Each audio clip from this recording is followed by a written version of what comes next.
আসসালামু আলাইকুম। সম্মানিত দেশবাসী,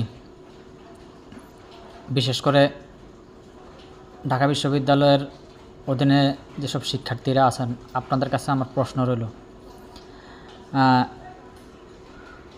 আসন্ন ডাকসু নির্বাচনকে কেন্দ্র করে শিবিরের প্যানেলে যে একজন বিতর্কিত ব্যক্তিকে ক্যান্ডিডেট করা হয়েছিল, তার ক্যান্ডিডেট আবার প্রত্যাহারও করা হয়েছে। এখন কথা হলো, তার অপরাধ কি? তার অপরাধ ছিল আমাদের একজন বীরশ্রেষ্ঠ মতিউর রহমানকে তিনি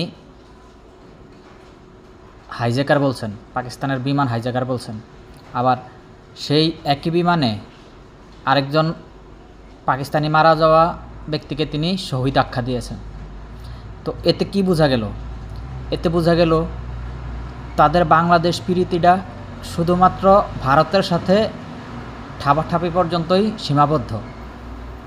মানে আপনি ভারতের বিরোধিতা করার ক্ষেত্রে আপনি বাঙালি, আর অন্য যে কোনো ইস্যুতে আপনারা পাকিস্তানি। তো তাদের বাংলাদেশকে একমাত্র বাংলাদেশ পরিচয় দিতে হয় যখন তারা শুধুমাত্র ভারতের সাথে পুনাপুনি করতে যাবে। এছাড়া আসলে মূলত তারা মন থেকে বাংলাদেশকে বাংলাদেশি মনে করে না। তারা অন্তরে ধারণ করে পাকিস্তানের জাতীয়তাবাদকে, পাকিস্তানি কালচারকে। তো এখন ঘটনা হলো, এই যে একজনকে আপনারা বহিষ্কার করেছেন, এই একজনই কি আপনাদের এই শিবিরের প্যানেলে পাকিস্তানপন্থী ছিল? মোটেও না।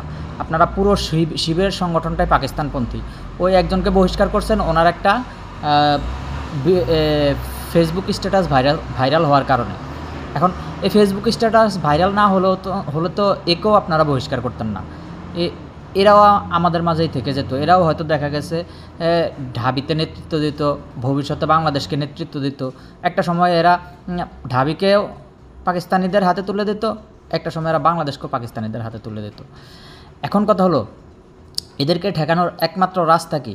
এদেরকে ঠেকানোর একমাত্র রাস্তাই হলো এদেরকে ব্যালটের মাধ্যমে জবাব দিতে হবে। অতীতে যেমন সারা বাংলাদেশের জনগণ এদেরকে ব্যালটের মাধ্যমে জবাব দিয়েছে, এখনও সেই ধারা অব্যাহত রাখতে হবে। এরা যেখানে যেই ক্যাটাগরিতে আমাদের রাষ্ট্রের ভিতরে নির্বাচন করবে, যেই অবস্থাতে এরা নির্বাচনে অংশগ্রহণ করবে, সেই অবস্থাতেই তাদেরকে শোচনীয় পরাজয়ের স্বাদ দিতে হবে। এবং সেটা কিভাবে?